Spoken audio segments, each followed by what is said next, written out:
Hello and welcome to eChinese Learning Pod, your go-to podcast for learning Chinese and exploring Chinese culture.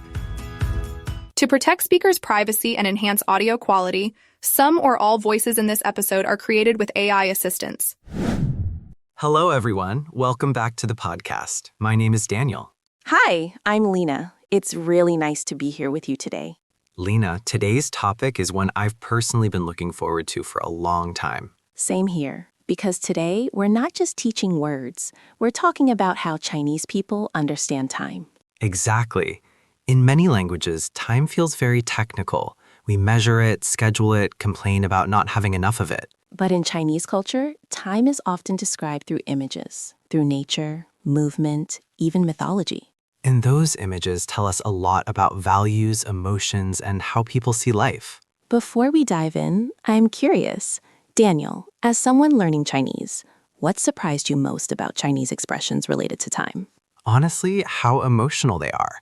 They're not neutral. Every expression seems to carry a mood: regret, calm, awe, exhaustion. That's a great observation.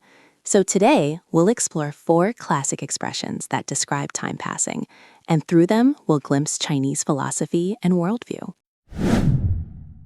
Let's start with one expression that often makes learners stop and think the first time they hear it.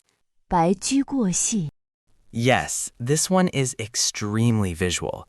Maybe we can slow it down and look at it character by character, because each part matters. Good idea. Let's start with 白 which simply means white. Then, 驹 means a young horse, a colt, not an old horse, something energetic, fast, full of life. Already, that choice feels intentional. A young horse moves quickly, almost uncontrollably. Exactly. Then we have 过, which means to pass, and 隙, which refers to a very narrow crack or gap, like a crack in a wall or between doors. So literally, the image is a white colt passing through a tiny crack. And that's important. It's not passing through an open field. It's passing through something so small that you barely catch a glimpse. Which explains why this expression doesn't just mean time goes fast. It means time goes fast without giving you a chance to react. Yes, this phrase comes from Taoist philosophy, especially the ancient text 庄子 written more than 2,000 years ago. 庄子 Loved using extreme images to wake people up. He did. In the original text, human life between heaven and earth is compared to 白驹过隙 something incredibly brief in the grand scheme of the universe. I've also heard that some scholars interpret 白驹 not as a horse, but as a beam of sunlight. That's right. In classical Chinese, 驹 could sometimes refer to light rather than an animal. Imagine a ray of sunlight slipping through a crack in the wall. That feels even more fragile. And maybe even more poetic. Whether it's a horse or a sunbeam, the key idea is the same. You cannot hold onto it. Emotionally, I find this expression a bit unsettling. I agree. It carries a sense of shock. People often use 白驹过隙 when they suddenly realize how fast life has moved, like noticing gray hair in the mirror or seeing their child grow up overnight. So it's not something you'd casually say in everyday chat. Not usually. It's reflective, often bittersweet. There's sometimes regret in it, sometimes awe, but rarely lightness. It almost forces you to stop and think, if time moves this fast, how am I living right now?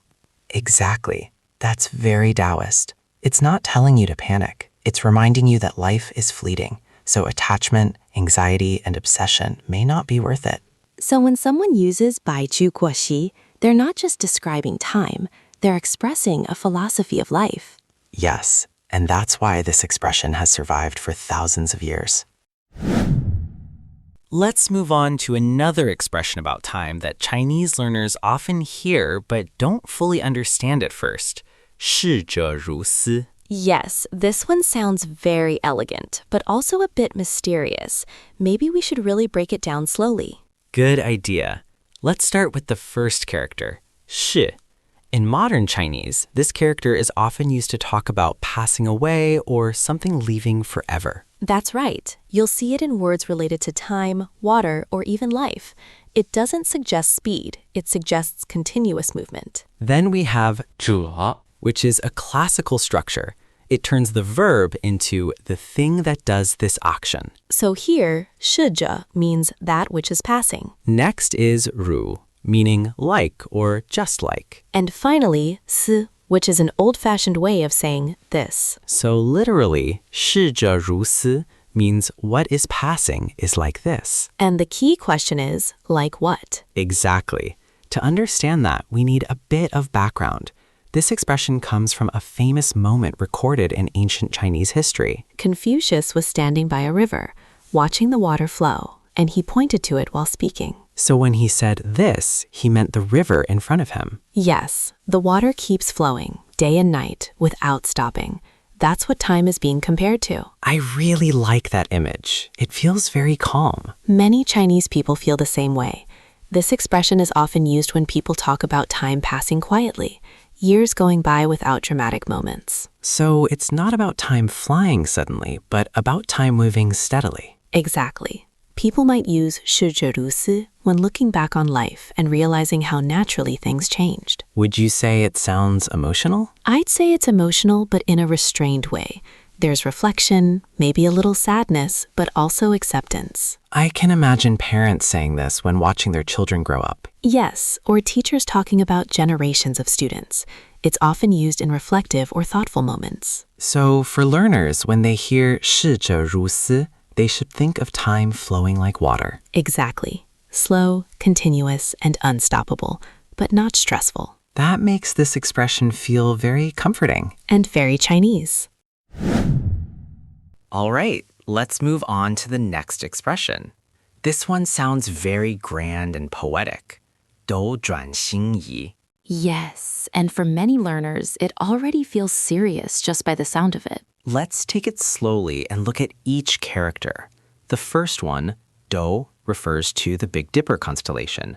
Then zhuǎn means to turn or rotate. And xīng means stars, while yi means to move or shift. So literally, 斗转星移 means the Big Dipper turns and the stars move. At first glance, it sounds like astronomy. But culturally, this expression is about time passing. Exactly. In ancient China, people didn't have clocks like we do today. They observed the sky to understand time and seasons. So when the position of the stars changed, it meant months or years had gone by. That's why 斗转星移 is often used to describe long periods of time, not short moments. I notice that people often use it when talking about major changes. Yes, it's commonly used when someone returns to a place after many years and finds everything different. So it carries a sense of distance. And also reflection.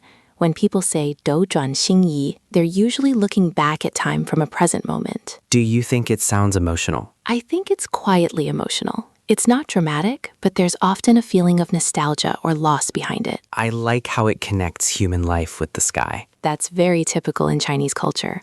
Nature is often used to express abstract ideas like time. So for learners, when you hear 斗转星移, think of years passing as the stars slowly shift. Yes, slow, inevitable, and noticeable only when you look back. That makes this expression feel very suitable for storytelling. Absolutely. It's often used in writing or speech when someone wants to sound reflective and calm.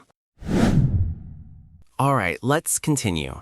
The next expression is 沧海桑田. This one is very famous. Even beginners often recognize it. Let's break it down word by word. First, 沧海literally means the blue sea. And here, cāng doesn't just mean blue. It also suggests something deep and vast. Then, 桑田 means mulberry fields. Which sounds very peaceful and agricultural. So literally, 沧海桑田 means the blue sea becomes mulberry fields. That already sounds like a huge change. Exactly. This expression comes from ancient Chinese ideas about the earth changing over time. People believe that after a very long time, seas could turn into land and land could turn into seas. So when we say 沧海桑田 today, we're not talking about real geography. Yes, we're talking about dramatic change across a long period of time. I notice that it's often used when talking about society or personal life. Yes, for example, when someone talks about how a city has completely changed since their childhood. So this one feels more visual. I agree. You can really picture the sea and farmland switching places. Do you think it sounds emotional? Very much so. It often carries surprise, sometimes even shock. But not necessarily sadness. Right. It's more about realizing how big the change is. I also feel it's often used in a reflective way. Yes, especially when people talk about history, aging, or social development. So for learners, the key idea is transformation over time. Big transformation, not small changes. And usually changes that are irreversible. Exactly. Once the sea becomes farmland, things are never the same. That makes 沧海桑田 very powerful in storytelling. And very Chinese in the way it connects nature with human experience. All right, so before we say goodbye, let's take a moment to reflect on what we've learned today. In this episode, we explored 4 Chinese idioms that all describe the passage of time, but each one does it in a very different way. Yes, so 白驹过隙 shows us how fast time can pass, almost in the blink of an eye.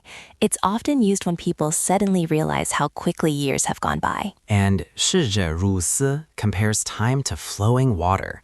It reminds us that time keeps moving forward, quietly and continuously, and once something has passed, it doesn't come back. Next, 斗转星移 uses the movement of stars to describe time. It's not about speed, but about long-term change, the kind of change that happens slowly, over many years. And finally, 沧海桑田 talks about dramatic transformation. It describes how the world, places, and even human lives can completely change over a very long period of time. What I really like about these expressions is that Chinese doesn't usually talk about time in numbers or minutes. Instead, time is described through nature: horses, rivers, stars, oceans. Yes, time is something you observe, something you feel. It's connected to the natural world and to personal experience, not just a clock on the wall. For language learners, I think this is also a good reminder. Learning Chinese isn't only about vocabulary or grammar. When you learn idioms like these, you're also learning how people think and feel about life. Exactly. These expressions show us that in Chinese culture, time can feel fast, unstoppable, distant, or transformative. And all of these feelings can exist at the same time. So next time you want to talk about time in Chinese, maybe you don't need to say time flies. You might choose one of these images instead. Thank you for listening to today's episode. We hope these expressions help you understand not just the Chinese language, but also the culture behind it. And as always, keep learning, keep observing, and take your time. Want to practice what you've learned today with a real Chinese teacher? You can get a free one-on-one trial lesson at eChineseLearning.com. That's it for today's episode of eChinese Learning Pod. Thanks for tuning in.